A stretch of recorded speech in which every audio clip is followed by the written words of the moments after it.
you look good, you feel good, right? That's right. I'm big on that, man. I'm big on brand, and I might wear a suit and a hat, but I also have some tennis shoes on with it, right? Like it's the vibe, How you doing though right? today? Besides all these technical difficulties, how's your week? Wednesday, hump day.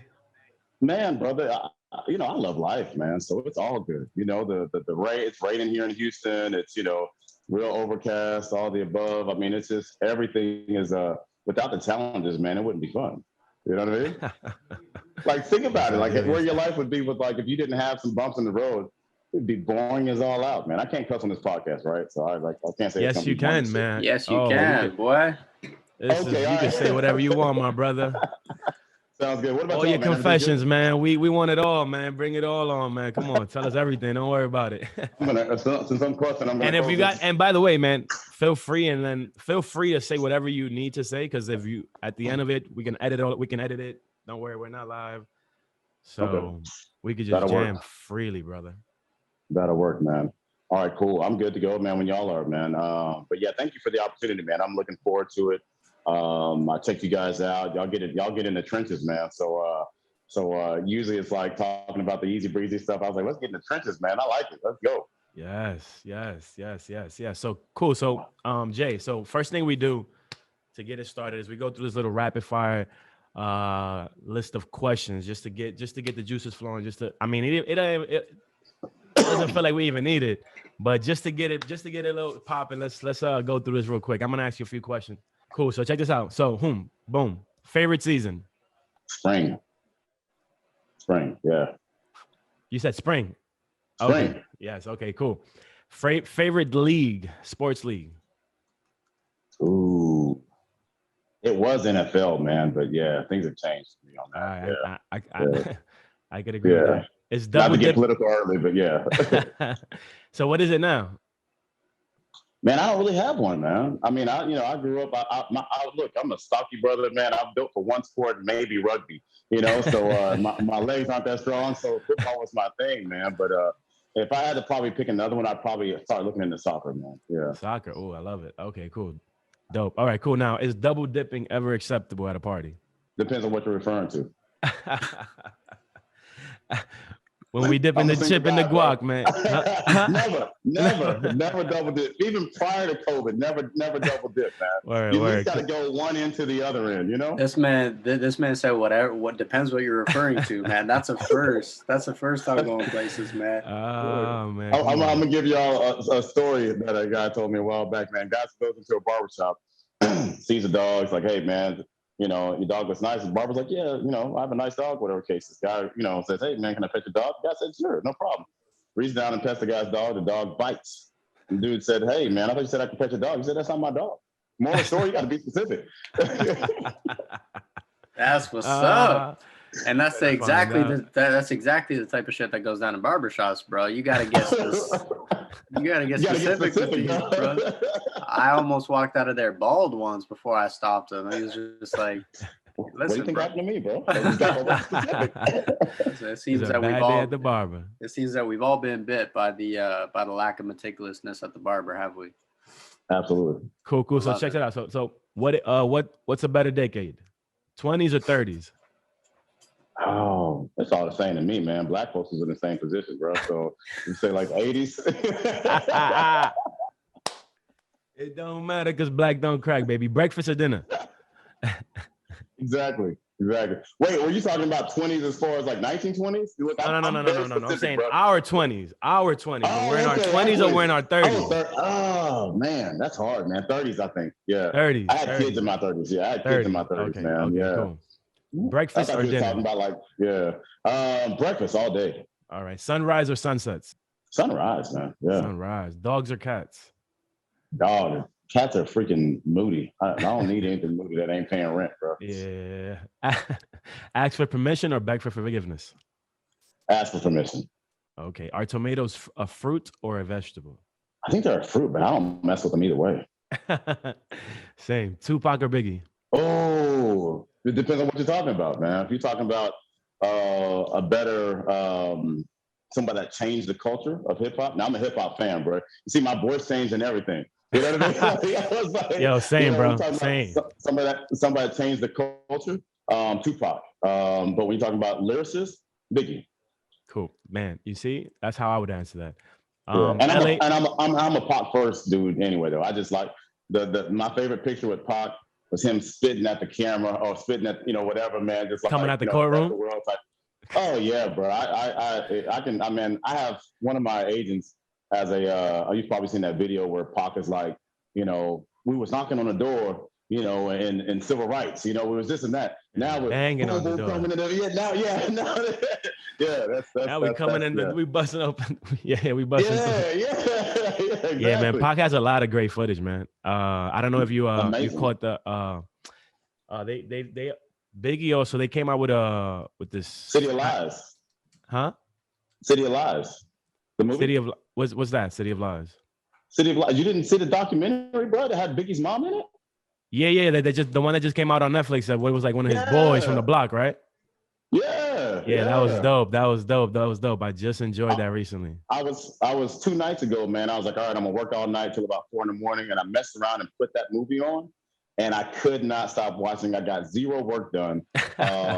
It was just, and it covered both murders, man. So yeah, and plus it had his mom's in there. So to me, there was definitely some authenticity to it, man, and some real truth to something that I think has been covered up for a long time. Yeah. Oh no, so then we're talking about 2 different documentaries. Then I gotta watch that. City of Lies, you said.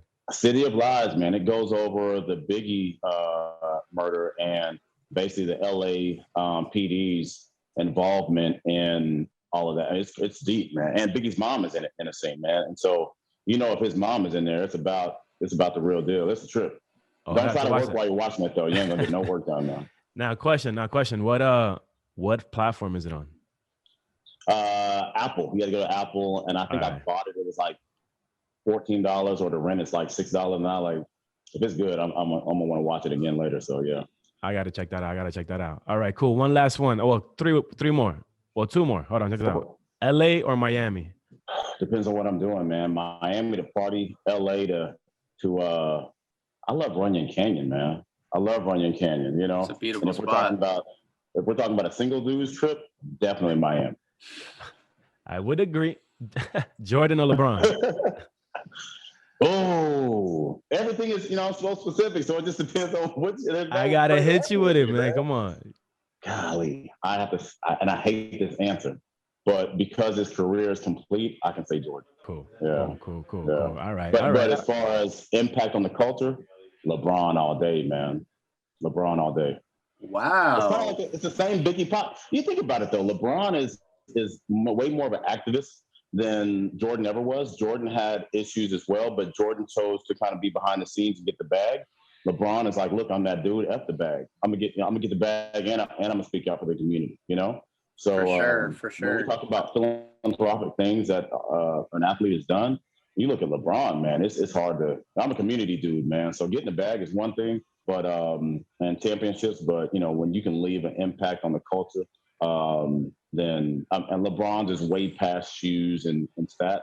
It's just more standing up and being a true advocate for those who in communities that you came from. So yeah. I'm sorry. I hope I can give you all a lot more easier answers than I've given so far, man. Nah, bro. These are some of the best answers we've had, man. Bro, this is exactly why we do this, man. So listen. We got a few more queued up, but I feel like this is a great time to tie it in. So for anybody listening, Jay Bradley is one of the top agents. He owns a brokerage I believe it's in Houston, right? Yep, Houston, Texas. Yeah, it's in Houston. It's called Equinox Realty Group, if I'm not mistaken. You got it.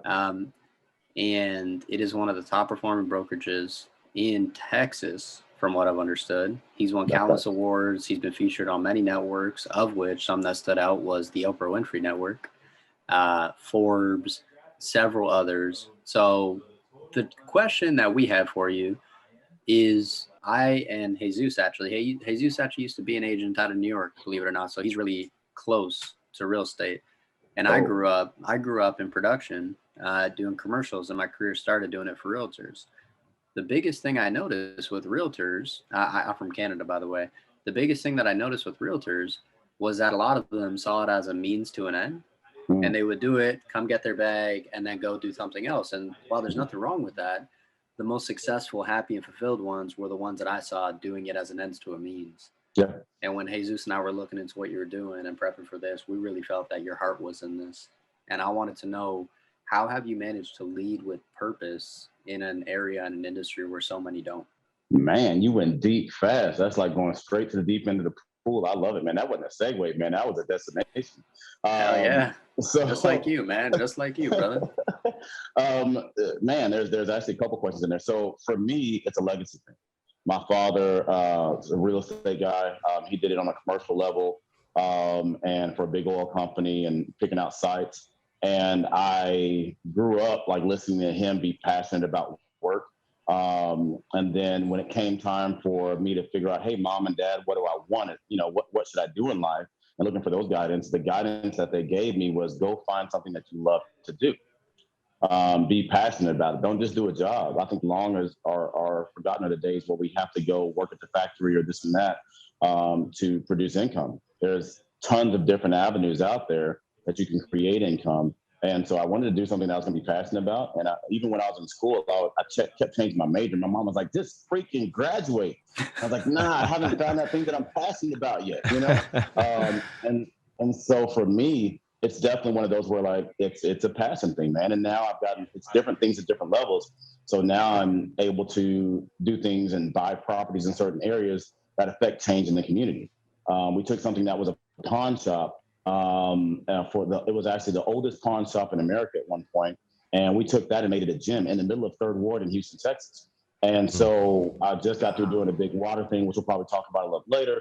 And so to have that in that community, which is an underserved community, and now we have like a cryo machine. You know, we have fresh food and healthy food. We do things that are family oriented training programs, and be able to give back to a community that was underserved, and be able to be a part of that. Then it's way more than just getting a commission and getting a bag. So that was very beautifully said. And I have a question. If you Yeah. were to complete the sentence, how would you complete it? I don't sell properties. I sell blank. Oh, I almost want to say legacy, man, or vision.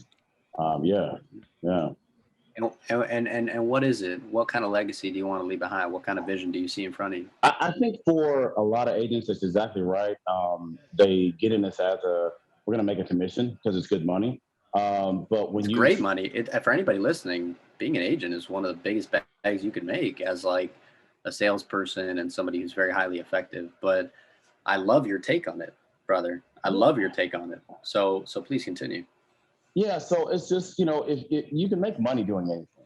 But one of the things that I can do now is drive through certain neighborhoods and see properties that I've rehabbed, and now properties that I've purchased that we're continuing to hold on to and be a part of a community. And then being able to see what that community is going to look like 10, 15, maybe 20 years later, maybe 50 years later, and know that you expected a positive change.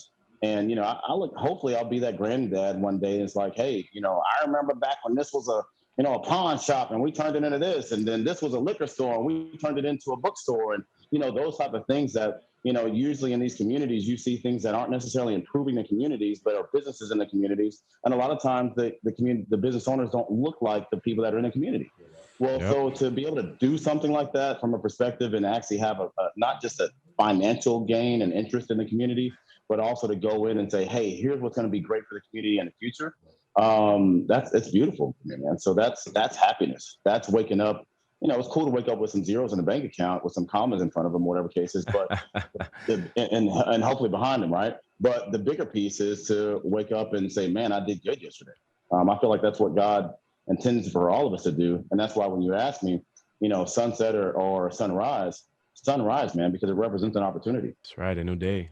Yes. Damn, man, somebody's got to quote this guy. Now I'm getting a feel for why Oprah picked him up. No, man, no. It's just, I mean, like for real, like this is, that's just the reality of what we have the opportunity to do. Same thing with you guys, right? It's what we have the opportunity to do every day. And I mean, shoot, that's a blessed life, dude. Yes, sir, man. And I want to just ask one question because I also grew up I grew up single dad, so very close to my dad. And my Yeah. dad also, he was the one that kind of taught me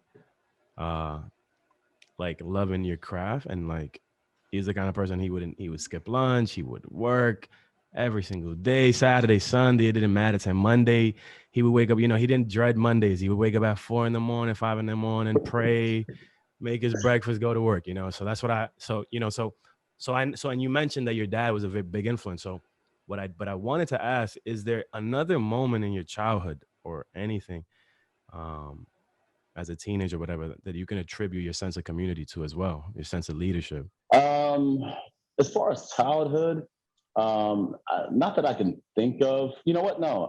So my parents were both big on being involved in the community. They got to a point to where I was blessed to actually have both parents. Have you having your father in your life was kind of showed you on how to be a man, right? Correct. You didn't have to kind of guess or idolize sports guys or the guys in the corner that had the nice cars or this and that. You were able to look at your dad as a direct source of here's what a man is. So I wouldn't be surprised if you have the same mindset on mornings.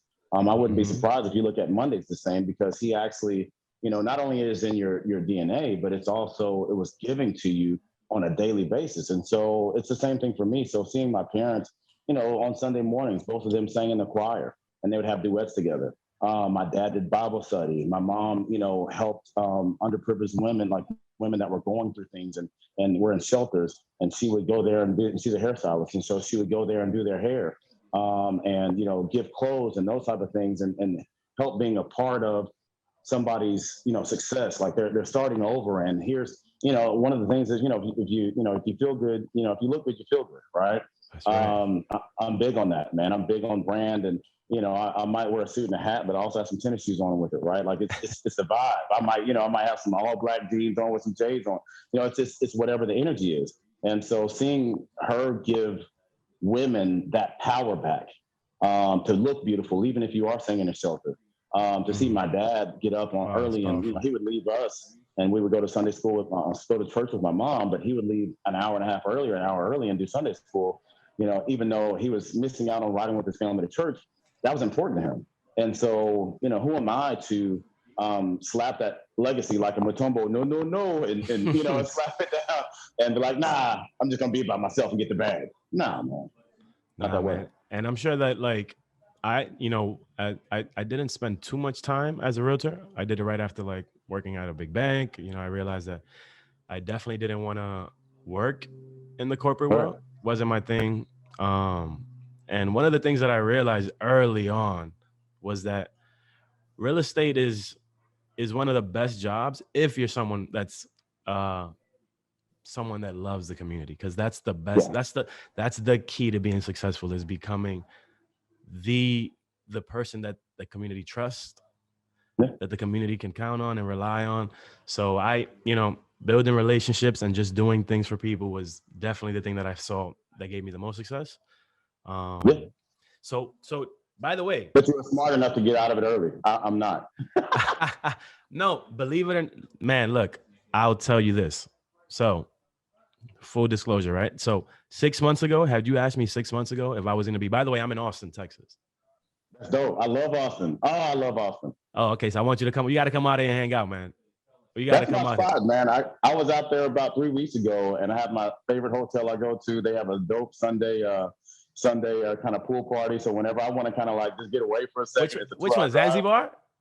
Nah, no, no. So I used to go to the W, but it changed this last time. The It was like W. nobody there.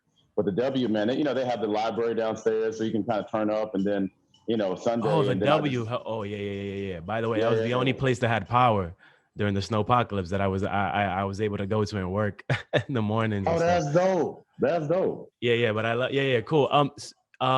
Yeah. So I'm in Austin, right? So back, but what I was saying is that 6 months ago, 7 months ago, had you asked me if I was going to be in Austin selling car insurance and building a car insurance company, I would have looked at you like you were crazy. I Right. was loving my life in New York as a realtor. Yeah, 2020 was a difficult year, but I was yeah, still better than 2019, which was the year that I began. yeah, And I was gearing up for 2021, man. I was like, yo, man, all these people that I've been helping, etc. But a higher calling. My boy, a very close friend of mine, business partner, he'd been working on raising money for this startup, Mhm. and he would tell me about it, and I was just okay. That's something like it's the new thing that you're working on. Didn't really Right. wasn't really interested. It's car insurance, whatever. But then then we spent time discussing it several times. He explained to me like, dude, you don't get it. Like car insurance is incredibly biased against minorities, against people on the Oh lower wow. socioeconomic ESK. And I'm like, what do you mean? Um, he starts telling me all the ways in which they price you. It's level of education, your occupation, your credit score, your marital status, Whether you live in an apartment or a house. whether you're a homeowner. And I'm Yeah. like, wait a minute.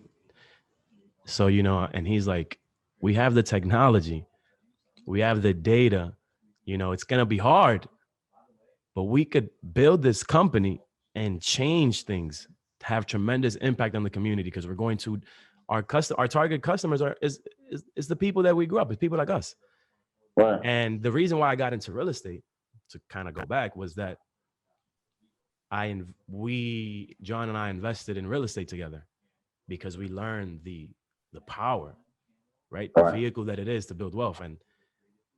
And after just going through that, I realized, oh my God, like this is what I want to do. I want to help people do this. And I would work with Right. people, I would work with investors. And this just felt like, okay, wow, this is an opportunity to have an impact, a bigger impact than just myself as an individual. And I came down here to Austin, man, in January, just in time for the snowpocalypse. Just in time So you to brought the really. snow, bro. It was your fault. I brought the snow with me, man. That's what I'm saying, man. I don't know if you ever watched Game of Thrones, like the Night King, but the Night King comes, he brings the blizzard with him. So I feel like that was me, man. You have to change your name on IG to the Night King. Man, it was tough, man. And I want to get into that because I know that you did a lot of you got busy, man. You helped the community out. Yeah. That was a big storm. I know a lot of people. I know, it was very difficult for me just because no power, no water for days. But I know that there were people who even passed away. So I know that it was really tough down in Houston. So tell us a little bit about what it was like down there. So, and I'll be straightforward. So, I'm born and raised in Texas, man. And so I saw 7 degrees on the forecast and I was like, let me book a ticket real quick. And I went to Miami. Miami. And so I'm having a great time. Oh, you're like Ted Cruz. No. He went after. I went before. My scheduled my. But he's also a public servant, though. He's also a politician. His job is to stay here. Well, my job, so that brings me to, like, I felt horrible, man. Like, so I was out having a good time. It was a great time. The weather was probably like 75 degrees in Miami. I'm at a really nice hotel. It looks like, like I'm in Jamaica in the back of it and all the above. And, I'm posting a little bit on my Instagram, but not a lot. And I was like, I looked on my IG and I was like, yo, it's getting bad. And then I looked and I saw one of my guys caving in. Water had, and then I was like, oh, I need to stop posting. I need to get back home. So I'm looking, all the airports were shut down. I couldn't get back. And then I kept scheduling the next flight. And they kept canceling. Long story short, I was able to catch one the day that the airports opened back up, like 11 o'clock or something like that. Like my first flight got canceled, the next one. And so when I hit boots on the ground, I went to my house. I had a busted pipe outside. I didn't have water, all the above. But I immediately started like calling people up. I had another place that I had a condo, and so called people. Hey, who needs a spot? Boom, gave the keys to that, and then called the team. I was like, hey man, we need to do some things, man. And so people were short of water, and so that was the biggest thing. It was like, all right, let's order as much water as we can find. I'm going to ATBs and this and that. I was like, we got to do it because it only lets you have like 2 cases at a time. And so we were able to find water and be able to, I can't think of like 2-3 pallets just full of water, thousands of bottles of water. And we were able to give it away. And the blessing part of it, I just told you about the gym. And so we're able to use that as a rendezvous point for people to come by. There just so happened to be a church around the corner that was giving away free food. And so we actually partnered up with the church, they had food, we had water. Somebody came for water, we send them over to get food, and so forth, so on. And I always look for signs from God that I'm doing the right thing at the right time, and being the steward of the resources that I have available to me. And so, the last couple cases of water, we think we had it from like 12 to 2. 2 o'clock comes, and I've got like 2 cases of water left. And I was like, I'm not taking these home with me. And this lady is on with her shopping cart. She had just came from the grocery store. She's walking back, and I said, "Ma'am," and it was in Spanish. And so I said, can I give you some water? And she let me put the water in. I said, "Well, can I give you another case?" And we like laid her shopping cart down, and she's like, "Hey, she tells me in Spanish. She's like, the grocery store was all out of water, and she was about to get home." And so I realized that in that moment, if we would not have done that drive, then this lady wouldn't have had water along with a whole bunch of other people. But it was one of those confirmation points where, it's like that, okay, this is exactly where you're supposed to be in this exact moment. And so we've done quite a bit of stuff after the fact, helping people as far as just repair houses, giving up housing, so forth, so on. The city's come back, and Houston is really resilient to these type of things. We're used to having storms, just not that type of storm. So thank you for bringing it with you. But it was one of those things where the city just came together, man, and that hashtag Houston Strong is for real. Well, there you have it, ladies and gentlemen. That was Jay Bradley, and he's going places.